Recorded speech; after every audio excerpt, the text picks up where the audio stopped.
Bonjour et bienvenue dans le monde du Goro Loco. Aujourd'hui, on va parler d'une petite boîte avec sa caméra qui est le Creality Smart Kit qu'on voit ici. Creality Smart Kit, dans le fond, c'est le Creality Box que mon ami Justin avait fait un bon review là-dessus. Alors, le petit Creality Box qui vient avec une caméra USB qui se branche après. Présentement, je l'ai installé après ma 3D Print Mill. 3D Print Mill. Mais ça marche avec toutes les autres imprimantes Creality, ou presque toutes du moins. Je vais vous expliquer un petit peu qu'est-ce que ça fait pour ceux qui ne le savent pas. Je vais vous parler des avantages, des inconvénients, des problèmes que j'ai rencontrés et des modifications que j'ai faites. Donc, le Creality Box, dans le fond, c'est une petite boîte qui permet de contrôler l'ordinateur, l'imprimante à distance. C'est pas comme un Raspberry Pi. C'est un petit peu plus, on va dire, intégré. C'est un petit peu plus facile à configurer. C'est vraiment fait pour quelqu'un qui fait juste imprimer, qui fait pas de grosses impressions complexes avec du support complexe, des choses en même, mais quelqu'un qui imprime, selon moi, de façon occasionnelle, puis qui veut pas tout le temps rester à côté de son imprimante, qui veut pouvoir changer de pièce et surveiller son impression. On va en parler dans un instant. Non, on va en parler tout de suite même, parce que c'est pas une bonne idée de laisser son imprimante sans surveillance. Donc, il peut y avoir des risques d'incendie, il peut y avoir des troubles, il peut y avoir des décollements, il peut y avoir des bris, il peut y avoir toutes sortes de choses. Donc, c'est toujours important d'avoir au moins une oreille sur son imprimante, dans le sens que si on entend un bruit bizarre, il faut agir rapidement. Puis aussi, il y a des risques d'incendie avec des imprimantes parce que c'est quand même de l'électricité et des éléments chauffants, au moins 2 éléments chauffants. Puis, il peut y avoir des courts-circuits. Ceux qui ont un bed sur le 110 ou sur le 220, bon, il y a d'autres dangers qui peuvent venir avec ça. Alors, c'est correct pour vérifier son impression à distance, mais ça ne veut pas dire que vous pouvez partir durant plusieurs heures et laisser vos imprimantes fonctionner sans surveillance. Ceci dit, c'est faisable avec ça parce que ça se connecte dans le Creality Cloud. Donc, c'est quoi le Creality Cloud? On va en parler maintenant. La boîte se connecte au Creality Cloud. Il faut que je me crée un compte dans le Creality Cloud. Puis à partir de là, je peux trouver des modèles déjà slicés ou des modèles compatibles avec mon imprimante. Comme la 3D Print Mill ne peut pas imprimer de n'importe quelle façon. Je l'ai essayé aussi sur ma CR6 SE. Qui va super bien en passant. C'est une imprimante que j'aime beaucoup. Puis ça fonctionne très très bien. Alors j'ai des prints qui sont déjà slicés pour la 3D Print Mill, d'autres pour la CR6 SE, d'autres pour les Ender, etc. Même les imprimantes à résine. Ensuite de ça, je peux gérer mon impression à distance, je peux la partir à distance, je peux la mettre sur pause, je peux l'arrêter, etc., etc., etc. Le gros avantage de cette imprimante-là avec cette boîte-là, c'est que je peux facilement lui dire je veux 18 copies de telle pièce. On peut le faire par le menu, mais via web ou via l'application. Non, c'est via l'application, c'est pas via web. C'est un petit peu plus facile.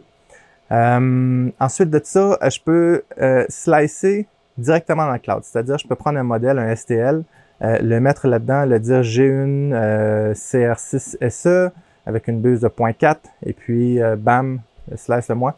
Puis, ou le trancher en français. Puis, ça peut rajouter les supports. Alors, il y a plein de fonctions comme ça intéressantes.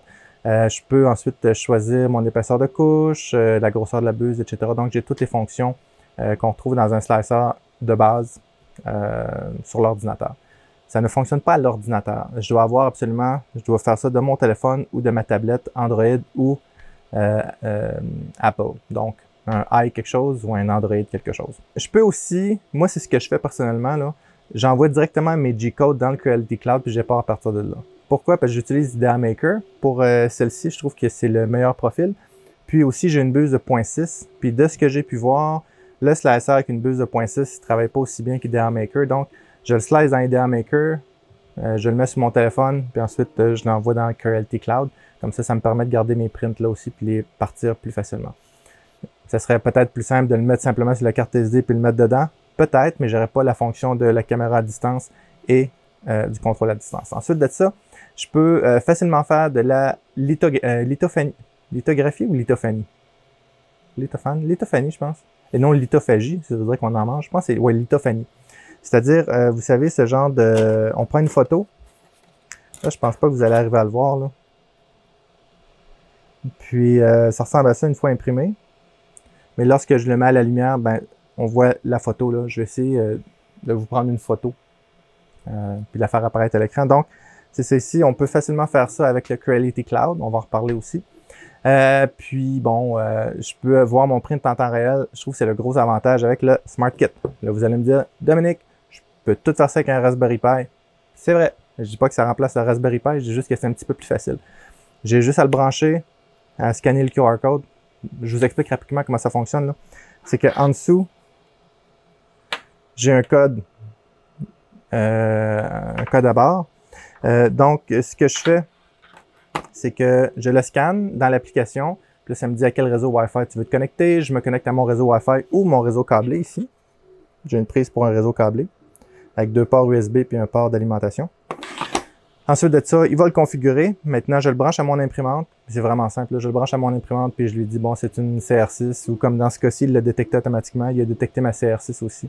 Donc, ça peut marcher avec d'autres types d'imprimantes, mais je vous recommande d'utiliser avec Creality parce qu'ils sont déjà toutes configurées dedans. Puis une fois que j'ai mon imprimante, ben là, je peux me promener à travers les différentes sections du Creality Cloud, puis envoyer des prints sur mon imprimante ou l'arrêter, etc., etc., etc. Je peux faire préchauffer mon bed, préchauffer ma buse. Je peux pas déplacer mes axes, me semble. Non, j'ai pas vu ça. Mais je peux faire préchauffer ce genre de truc-là. C'est assez de base, ce que je peux faire, mais pour quelqu'un qui fait juste imprimer, qui fait pas de choses, comme on dit en français, capoter, là, des choses très, très complexes avec son imprimante, ça fait le travail. Donc, procédure de couplage est facile. Ici, ce modèle-ci ne vient pas avec le trépied de caméra parce que sur l'image ou sur la documentation, ça dit que ça vient avec le trépied de caméra. Puis la petite caméra qui est ici, c'est une petite caméra là, simple, mais on peut la mettre sur un trépied. Puis celle-ci, bon, venait pas de trépied. Je sais pas s'il y a un autre modèle qui vient avec un trépied, mais en tout cas dans la documentation, ça dit que ça vient avec un trépied, mais pas celle-ci. Bon, le slicer a beaucoup moins d'options que Simplify 3D, Cura ou IDEA Maker, mais ça fait le travail pour des impressions de base. Je peux pas choisir exactement où je veux mes supports. Ça, je peux le faire dans S3D, dans Simplify 3D ou dans IDEA Maker. Il y a pour ça Slicer aussi, il y en a d'autres, mais c'est ceux que j'utilise principalement. Je le trouve très pratique pour la 3D Print Mill, pour le nombre de copies qui est facile à me mettre en place. Puis, ben ça va bien, ça marche. Je veux dire, on branche ça là-dedans, puis ça le détecte, je me connecte à partir de mon application, puis ça va bien. Bon, les bons côtés de ça, c'est que c'est vraiment simple de mettre en place. Puis les moins bons côtés, c'est que c'est simple. On est quand même limité au niveau des options, mais ça fait le travail. L'autre côté ça peut être un plus ou un moins, c'est que tout se fait à partir de mon téléphone. Je connais, j'ai un ami qui a une imprimante chez eux, mais il n'y a pas d'ordinateur puissant pour mettre un gros slicer, des choses en main. Donc, c'est le genre de choses qu'il pourrait trouver pratique d'avoir juste son téléphone pour slicer ou sa tablette, puis c'est slicer dans le cloud, et on va ça là-dessus, puis ça fonctionne. Donc, ça pourrait être le genre de truc assez intéressant. En passant, je peux imprimer du PG, du PLA ou d'autres matériaux. C'est juste que faut que j'ajuste mes vitesses, comme sur un slicer normal. J'ai eu un problème avec, c'est que je vais vous montrer ça ici dans celle-ci. Je sais pas si on va le voir comme il faut, mais j'ai des boules de plastique un peu partout. En plein milieu de l'impression, ici on en voit encore plus, ici, là. J'en ai eu aussi sur... Non, pas celle-ci, c'est d'autre chose. Et puis l'impression, pour une raison X, elle arrêtait pendant, je sais pas, peut-être un 30 secondes et elle repartait après. Puis je voyais que les lumières en avant clignotaient. Puis je me suis demandé pourquoi. J'ai dit, est-ce que le CPU est pas assez performant? Est-ce qu'elle chauffe? Est-ce que la communication est trop lente? Mais non, je me suis aperçu que c'est mon alimentation qui n'était pas assez forte. C'est que ça dit que ça prend un 2.4 ampères. Puis moi, le chargeur que j'ai est un 2.1 ampères. Alors c'est un petit chargeur de cellulaire, c'est 2.1 ampères. Et puis c'est limite pour l'alimenter. Ça fonctionne, mais vous risquez d'avoir des problèmes. Alors ce que j'ai fait, j'ai pris un LM2596 comme ça ici, qui est un convertisseur DC à DC. Autrement dit, je rentre du 12 volts d'un côté, puis de l'autre côté, je sors du 5 volts. Ici, je l'ai juste collé sur le dessus pour vous montrer. Alors, j'ai simplement mis sur le dessus avec ça ici, c'est mon adapteur 12 volts, 3 ampères. Donc, je peux sortir 36 watts. Puis, ici, bon, dans le fond, j'ai mon alimentation. Ici, sort exactement 5 volts. Puis, peu importe si je mets du 24 volts ou du 7 volts, il va sortir du 5 volts. Évidemment, si je rentre du 4 volts ici, ça ne marchera pas. Il faut que je sois au-dessus de 6 volts au moins. Je mets du 7 volts ou du 12 volts ou du 24 volts, il n'y a pas de problème. Ça va sortir 5 volts stable. Puis j'ai mis un petit connecteur USB. Puis comme ça ici, je suis capable de sortir, je me rappelle plus combien de watts, donc combien d'ampères, mais ça doit être au moins du 6 ampères. Donc je sais qu'à 2.5 ampères, j'aurai pas de problème. Je pourrais même en brancher deux dessus, si mettons mes deux Creality Box. Donc si vous ne voulez pas vous acheter un LM2596 DC comme c'est ici, ça vaut pas tellement cher, vous pouvez prendre une alimentation de Raspberry Pi 3. Parce que eux fournissent 2.5 ampères si je me souviens bien. Ça prend les originaux. Si vous avez un chargeur de cellulaire, assurez-vous qu'il fait plus que 2.1 ampères, idéalement 2.5 ampères. Donc, c'est le problème que j'ai eu et depuis que j'ai changé ça, ça va super bien. En passant, je vais me faire un petit boîtier pour lui puis pour lui ici, là, que je vais coller sur le dessus puis que je vais mettre un fil USB plus court pour l'alimentation. Ça va devenir une petite alimentation externe, un petit power supply. Donc, à propos des autres problèmes, je vous ai dit que j'avais eu d'autres problèmes. Regardez ici, on voit que j'ai un layer shift sur ma 3D Print Mill. Non, c'est pas lui ici. C'est lui ici. Alors, voyez-vous, j'ai un layer shift là, puis j'en avais un ici aussi. Puis, la raison, je pensais que c'était le Creality Box, mais non. C'était ma tête qui était lousse. À cause qu'elle imprime à 45 degrés, puis des fois, bon, c'est pas parfait, elle force un peu. Les vis étaient rendues là, et ma tête se promenait comme ça. Alors, j'avais zéro qualité. Toutes mes impressions n'étaient pas belles. Elles commençaient comme ceci. Vous voyez, la genre de grosse bavure. C'était pas droit. Puis, une fois que je l'ai eu arrangé, regardez ça, belle impression. Puis, je peux en imprimer plein. C'est ça que je suis en train d'imprimer d'ailleurs, parce que je sais pas si vous connaissez cet outil-là, mais ça permet de trouver les centres ou les 45 degrés. Par exemple, j'ai une boîte ici. Alors ici, j'ai le 45 degrés. Si je veux avoir le 90 degrés, je me place comme ça ici. Si j'ai quelque chose de rond, puis je vais avoir le centre, je vais juste le placer comme ça ici, puis ça me trouve le centre automatiquement. Même chose pour une plus petite pièce. Alors comme c'est ici, je suis sûr de trouver mon centre. Donc, c'est ça. Puis, c'est un petit outil qui est vraiment pratique à peu près dans n'importe quel type de travaux. Donc, puis il s'imprime super bien sur le 3D Print Mill. C'est pas tout qui s'imprime bien là-dessus. Parce que, par exemple, un Benchy, dépendamment comment l'angle est fait, c'est super dur à imprimer. Alors, c'est vraiment pas la même chose. Hein. C'est comme une Core XY qui serait coupée à 45 degrés comme ça. Donc, au niveau des supports, c'est beaucoup plus complexe. La gravité marche pas de la même façon non plus. L'overhang marche pas de la même façon. Alors, il y a plein de choses qui sont différentes. Puis, je vais être franc avec vous, je ne la maîtrise pas encore à 100% parce que j'ai de la misère à placer mes supports en fonction d'eux. Puis, les logiciels sont pas non plus super avancés encore. Le plus avancé, c'est Idea Maker à date. Mais, quand on trouve un print qui va bien, ça imprime vraiment bien. Puis aussi, le warping, la déformation est différente. Tu fais qu'il imprime à 45 degrés. Souvent, la pièce va déformer dans ce sens-là. Du fait que mes couches sont comme ceci, puis sont plus rapprochées en bas. Puis, en tout cas, bref, il y a toute qu'une science, semble-t-il, en arrière de ça. Donc, quand on imprime des pièces, il faut la positionner correctement sans faire une déformation. Mais pour imprimer des longues pièces, j'en avais-tu ici? J'ai imprimé des, vous savez, des caches, les fentes qu'il y a dans les extrusions, là. Bon, j'en ai imprimé pour ma GLX. Puis, je me suis imprimé des réglettes, j'ai imprimé 4 réglettes d'1 mètre. Alors, ça dépassait jusqu'ici à peu près, ouais. Puis, ça allait super bien, puis c'est quand même assez rapide, là. Au début, j'imprimais à 20 mm par seconde. Mais là, avec les différents settings que j'ai fait, la buse de 0.6 que j'ai mis dessus, je suis capable d'imprimer autour de 40-50. C'est pas une imprimante qui va vite. Puis la couche en bas, je l'imprime à 30. Donc, c'est comme, j'ai tout le temps une première couche. C'est pas compliqué, donc, c'est ça. Mais pour le reste, elle va très bien. Mais je suis pas là pour parler de ça. Donc, c'est ça. La caméra, la qualité est correcte. Ce que j'ai remarqué, c'est que même s'il n'y a pas beaucoup de luminosité, on voit bien dans cette caméra-là. Donc, c'est quand même intéressant. J'ai pas vu qu'il y avait le son. Semble-t-il qu'il y a des micros là-dessus, mais je l'ai pas essayé. Mais d'après moi, je la brancherais dans un ordinateur et elle marcherait aussi. Donc, vous pouvez l'utiliser pour faire des vidéoconférences.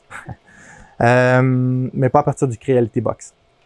Ensuite de ça, au niveau du Wi-Fi, ça reste un équipement qui, ça s'appelle du IoT, Internet of Things. C'est-à-dire que cette boîte-là se connecte au cloud, puis une fois que vous êtes connecté au cloud, le cloud a accès à cette boîte-là et théoriquement accès à votre réseau.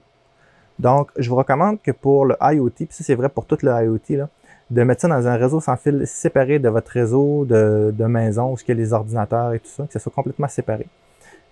Comme ça, si par exemple quelqu'un de malfaisant rentrerait dans votre boîte parce qu'il trouve une vulnérabilité, puis ce ne sera pas nécessairement de la faute à Creality, mais c'est des choses qui arrivent, ben, au moins il n'y aura pas accès à votre ordinateur, à vos fichiers, ce genre de trucs-là. Donc, on appelle ça un réseau de IoT. Ceux qui se demandent comment ça s'écrit, c'est IoT, Internet of Things. En français, l'Internet des trucs, l'Internet des choses, quelque chose de même. Donc, ce genre de boîte-là, c'est du IoT. Mettez-le dans un réseau IoT. Et puis, c'est la personne de sécurité informatique qui vous parle. C'est pas le gars qui fait de l'impression 3D. Donc, si vous le faites pas, c'est pas grave, là. Mais comme de l'externe, ils ont un accès à l'interne, alors c'est préférable de sécuriser ça comme je fais ici. Donc, c'est ça. Les choses à se rappeler, c'est facile de mettre en place. Quelqu'un qui ne veut pas se casser la tête, c'est une bonne petite boîte. La caméra va bien, la qualité 1080, c'est pas, mettons, une Logitech C925. On n'a pas la même qualité, mais elle a quand même une bonne qualité, c'est du 1080p. Elle voit bien dans le noir, avec un peu de lumière. Puis, au niveau de l'alimentation, assurez-vous de mettre une bonne alimentation 2.5 ampères, 5 volts. D'accord? USB, là. Les câbles qui viennent avec, c'est des bons câbles, c'est des câbles qui sont tressés. Puis, c'est ça, donc. Belle petite boîte si vous voulez pas vous casser la tête avec un Raspberry Pi ou avec un OctoPi ou peu importe Pi, puis que vous voulez quelque chose qui marche bien avec les imprimantes de Creality, que vous voulez slicer directement à partir du cloud, puis que c'est ça, vous voulez pas avoir à utiliser votre ordinateur et la surveiller un petit peu partout, c'est une bonne boîte pour vous. Si vous êtes un imprimeur avancé puis que vous faites toutes sortes de trucs spéciaux, c'est peut-être que vous allez vous sentir limité par ce genre de boîte-là, mais je pense pour 60-70% des gens, 70% des gens, ça va faire le travail, ça va répondre à leurs besoins. Donc, c'est ça, beau travail Creality, petite boîte simple à mettre en place. Puis, c'est ça. Merci beaucoup aux supporters de la chaîne qui sont ceux-ci.